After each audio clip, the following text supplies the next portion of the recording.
Gĩcigo-inĩ kĩa ũmbunge gĩa Gatanga kaunti-inĩ ya Murang'a nĩ kũmwe mũingĩ ũkoretwo ũgĩcakaya wagi wa mask na sanitizers cia gwĩthema kumana na mũrimũ wa COVID-19.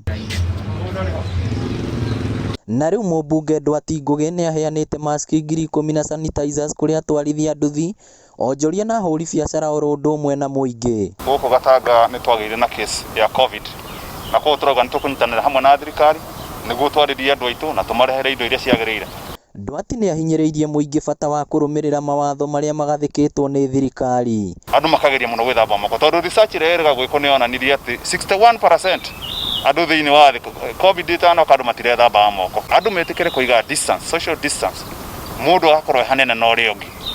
Toguo thirikari ĩrauga tondũ nĩ mũkĩu mũrimũ ũyũ andũ maranyitana tondũ wa gũkorora mũndũ kũhuranĩria na ũrĩa ũngĩ. Nĩmathaithie toguo minister arauga mathiĩ na mbere gwĩkĩra mask.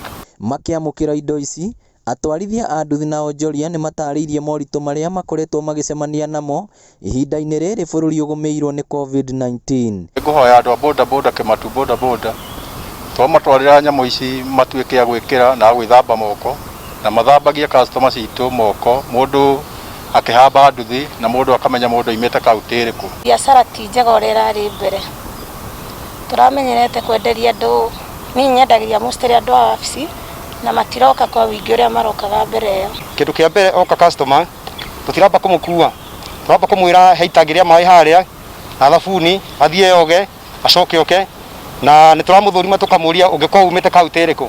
Atwĩra nĩ kaunti ĩno ya Gatanga, hau tũtirĩ na wasiwasi nake, no nduthi araikarĩra tũgeka atĩa. Ngĩribotera Inooro TV kuma Gatanga kaunti ya Murang'a, rĩtwa rĩakwa nĩ Victor Kĩnuthia.